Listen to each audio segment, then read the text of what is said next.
Colby, finally the fight week you've been waiting such a long time for, man. I know you wanted this fight much sooner than it happened, but as we talked about earlier this year, you're waiting for New York, Madison Square Garden. Does this feel like the right time for all this to finally happen? Yeah, I think it's the perfect time. This first fight was supposed to be in Madison Square Garden, so better late than never. Now we get to do the rematch here. It makes it that much bigger and that much more special. So I'm just so excited for Saturday night and got so many surprises in store. Yeah, can you give us any hints of what those might look like? Oh, come on, man. I'm the king of spoilers, but I can't be giving no spoilers out, You watch the beginning of a movie, you don't get to see the end. You got to pay attention. You got to watch the movie to see the ending. Unless we follow you on Twitter, then we might find out first. You might follow me on Twitter, but I can't promise or make any guarantees. What's the feeling towards Kamaru coming into this week? I know there's been a lot of heat going into the first fight, but there's been a little less media and stuff like that going into this one. So can you just kind of vocalize what you feel about him right now? Yeah, I go to bed every single night with revenge on my mind, and I realize that revenge is a dish best served cold, and I'm going to serve that revenge dish to Marty on Saturday night, and I got some really bad intentions for him. He's not going to want to come back for round 3 after I'm done with him Saturday night. What do you think is the biggest difference within you since the first fight? I know you probably, maybe there's not even that many holes to poke in from your perspective from the first fight because you feel like you were wrong by the tactics and the referee and stuff, but what do you feel you need to change for this rematch? First thing that I changed, the biggest thing is the people around me, the team that I have around me now. Daniel Valverde, my jiu-jitsu coach, my striking coach, Cesar Carnero, and my strength and conditioning coach, Jonathan Lopez, and my other coach, Charlie Weiss.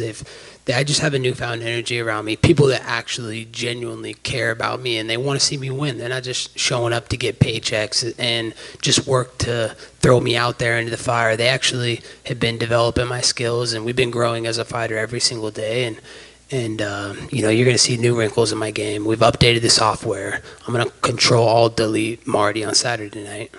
And with that in mind, and you kind of look back at the first fight, do you see things that maybe, whether it was through tactics in your training camp or advice you got in the fight itself, that weren't the right things that now you can see with these people has changed dramatically? Absolutely. If you go back and look at the first fight and the instructions that I were getting, they were telling me something that I do every single day. They were saying, Colby, breathe. Dude, we breathe every single day. Why are you telling me to breathe? I mean, everybody in this room knows how to breathe. Not everybody knows how to fight and knows how to instruct fighters and the right instructions to fight. So I made a lot of mistakes in that first fight, and that was my worst night, and I was still able to do that, and that was his best night. So Saturday night, you're going to see the upgraded software. And it's been a long layoff for you. Are you someone who has any belief in cage rest, or do you think once you get in there, it's just going to be right back into your groove? I work hard every single day in silence, and I let success make the noise. And, people that believe in ring rust are the people that are mentally weak. If you believe that there's ring rust, then it's probably going to happen. I don't believe in that. I've been making so many strides with my new gym, with my new coaches, Daniel, Cesar, Jonathan, Charlie. We've developed a new game plan, a new strategy, and we're going to show you guys Saturday night. I can't tell you, I am the king of spoilers, but I can't give you any secrets.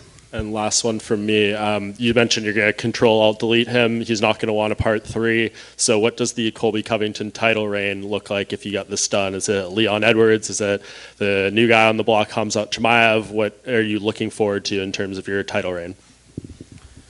Khamzat Chimaev, he's got to do a lot more work than get 3 fights in the UFC. You guys hype these guys up real quick, but let's not forget that he was put down by the common cold. He was ready to retire off the common cold. That's a 99.9% survival rate to beat the common cold, and Khamzat Chimaev was ready to give it up and retire. So, he doesn't want to fight me. He's got a way less chance than 99.9% chance against me.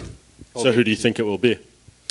As the people's champion, I do what the people want and what the UFC wants. Whoever the biggest fight is, that's the fight I want, But, I'll leave that hands in the people and the UFC who they want me to fight next.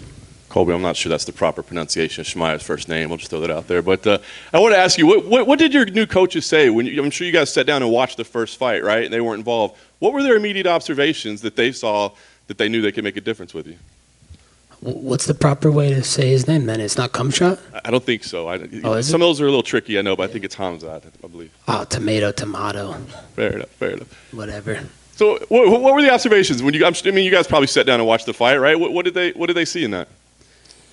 We just saw a lot of mistakes that I made. We saw, how I was fighting emotional. I threw my game plan out the window.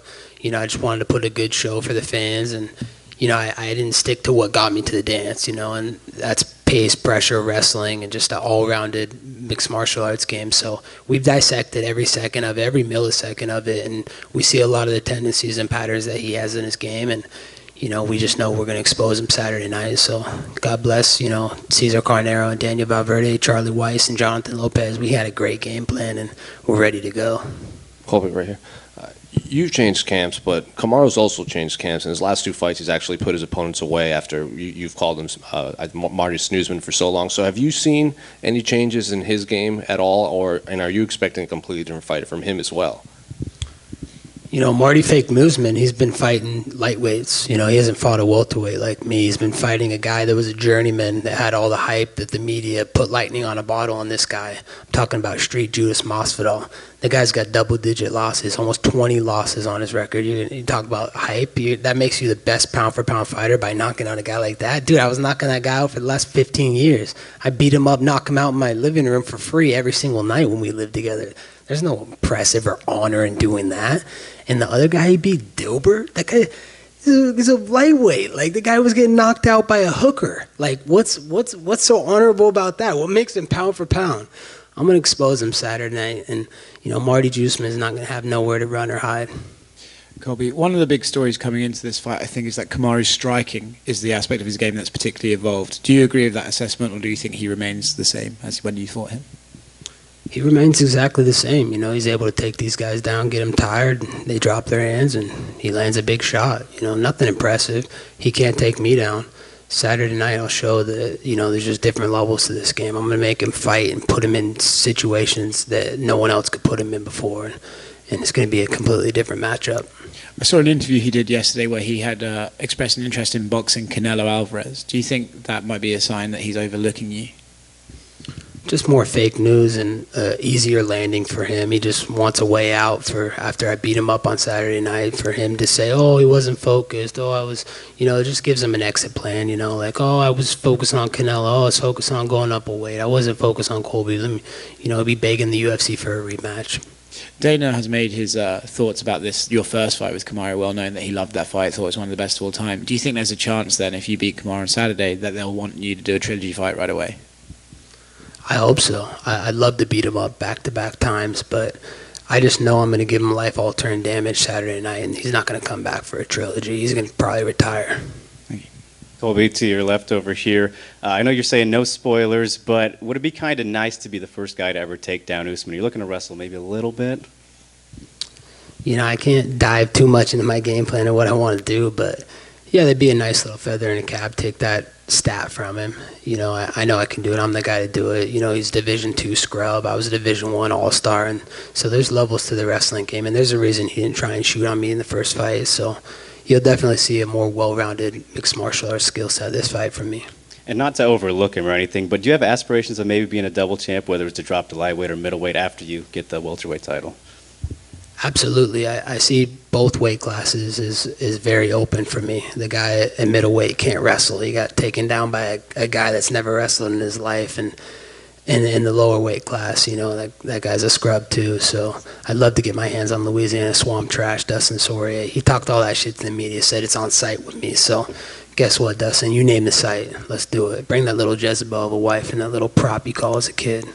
And last thing for me, on this event, we also have Rose and Weili too. And in the lead up to that first fight, there was kind of some controversy with comments Rose made. Don't know if you saw those, but if you did, do you think that they were crossing the line as somebody, rather outspoken yourself?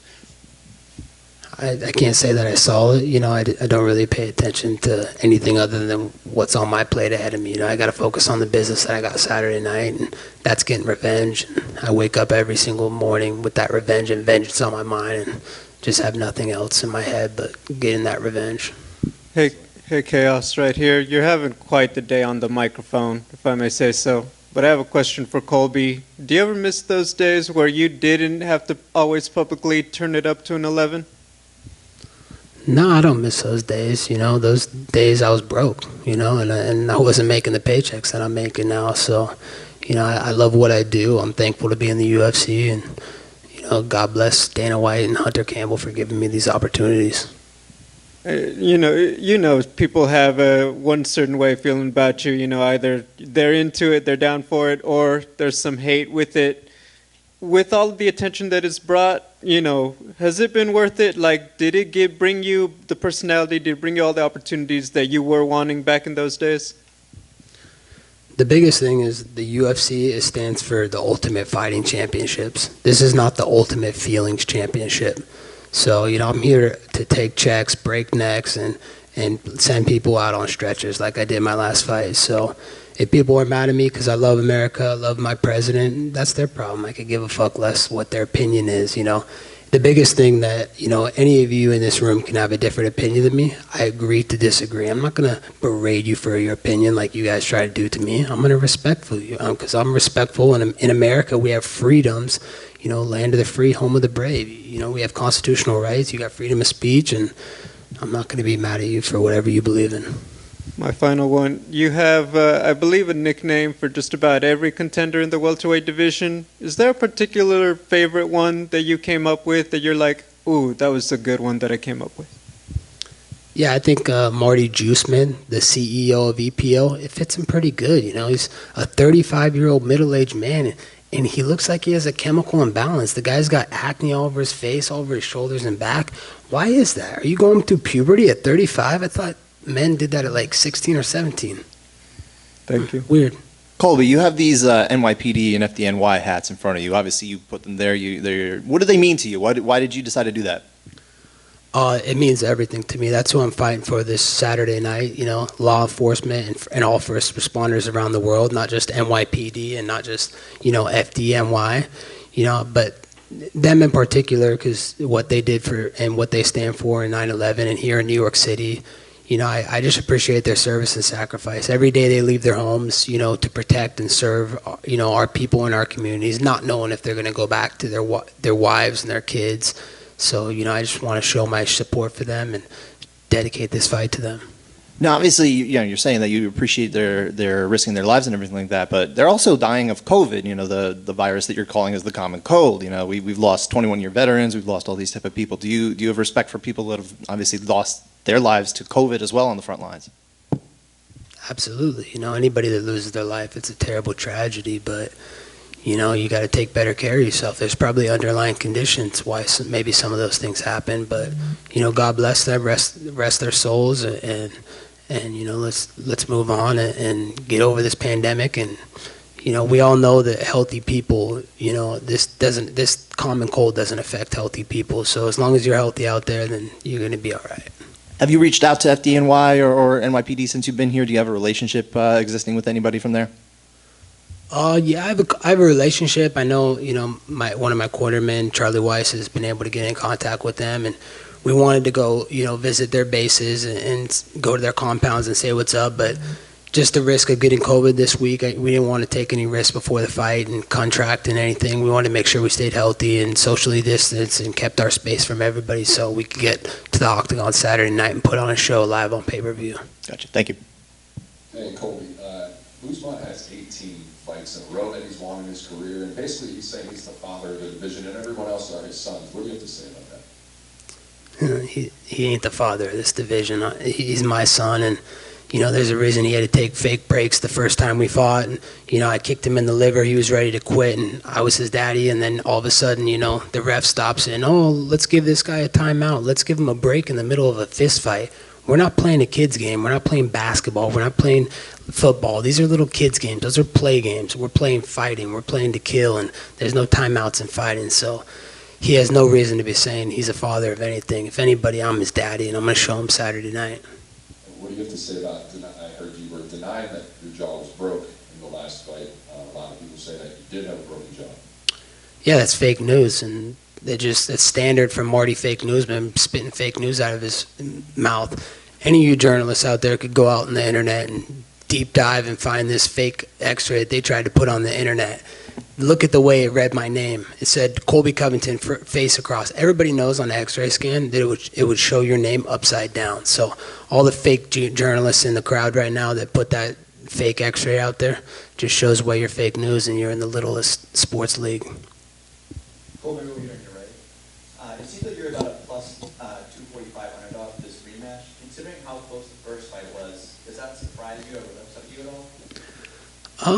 It doesn't surprise me because all the marks, all the people that truly believe in this guy's hype, it's amazing. And it just really shows me that all my supporters and people that believe in me, I'm going to make them rich and I'm going to make them happy. But all the people that are hyped and believing in the hype and this guy being unbeatable, they're going to be sad on Saturday night. They're going to go broke and their bank account's not going to be great again. And last one for me, two of your favorite welterweights, Jorge Masvidal and Leon Edwards, will face off next month. What do you think of that matchup?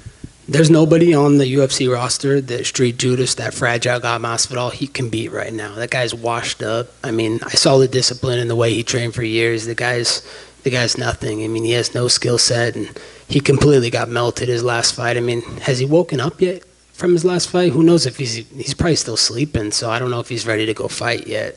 He's definitely concussed and fragile, so there's not a guy on the roster that Street Judas Masvidal can beat. Colby, with one quick one with that in mind, do you find some common ground with Kamaru and the fact that he did that to Masvidal? Did that make you like him anymore?